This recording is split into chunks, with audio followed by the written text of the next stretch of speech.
Welcome to our lecture online. As we move through the first subframe, we finally reached word 7. And in word 7, we have 8 bits that are reserved for what we call the estimated group delay differential. It's quite a mouthful. T sub GD.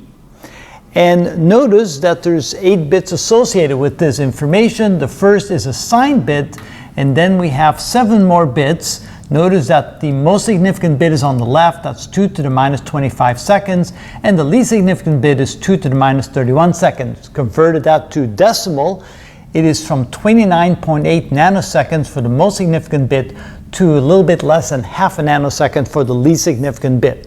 So why do we need that? Why do we need that term? It's an offset term. It's in time, a small amount of seconds. And notice that normally the correction factor we use for ionospheric corrections can be done by using both L1 and L2 frequencies. We combine those and we're able to find a differential that way. But for users that only use the L1 or the L2 channel only, they cannot do that because they don't have both frequencies available. So they need to be helped with an offset term, and that's what this term is used for. So notice here we've written the SV clock offset estimates reflected in the AF0 clock correction coefficients are based on the effective PRN code phase as a parent with 2 frequencies, L1PY and L2PY ionospheric correction. So normally we do the correction using the correction coefficients. We use AF0, AF1, and AF2, and we use that to come up with the offset ionospheric correction. But with only using L1 and L2, we can't do that. So instead, what we need to do is we need to make an adjustment. So the adjustment that's normally calculated when you have both of the frequencies, and here's the equation by which we do that. Notice here are the 3 coefficients which we get in the first subframe. We multiply that times the time difference, and then we have what we call a relativistic time correction as well, and we'll talk more about that in a later video. Notice the TOC is what we call the clock data reference time.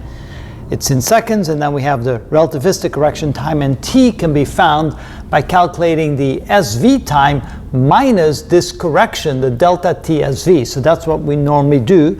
We calculate that right here, and we put that in for the corrected time. But if you're only using L1 or 2, we then have to make an additional correction. Notice we then subtract the TGD. The estimated group delay differential is subtracted from the delta TSV if you're using L1, and if you use L2, then you subtract TGD times gamma. Now gamma is the square of the ratio of the 2 frequencies of the L1 frequency divided by the L2 frequency. Notice that these are the frequencies in megahertz, and the ratio is essentially 77/60. If you double that, you get 154. If you double this, you get 120, and you've seen those numbers before relative to the frequencies of L1 and L2. So it's simply that ratio squared multiplied times the correction factor, or the group delay differentials we would call it. This is then given in those 7 bits with the sign bit, and L2 users have to multiply times the ratio squared. L1 just simply subtracts the TGD from the estimation calculation. Now remember that these are the 3 coefficients that we also get in the subframe 1, and that's how we get the quadratic equation associated with those offsets, plus some small correction factor for the relativistic corrections for speed and gravitational pull by the Earth. So it's kind of interesting how when you don't have both frequencies, you need to have some other information, and that's then usually given to you by the SV itself, which is of course sent up to the SV on a regular basis, so they can send it down to the users that only use L1 and L2 frequencies. So if you ever wondered what this is for, well, there you go. It's to correct for the ionospheric changes. So as the signal goes to the ionosphere, it does have some delay, and it does have to compensate for that, some small time delay. That's then calculated like this.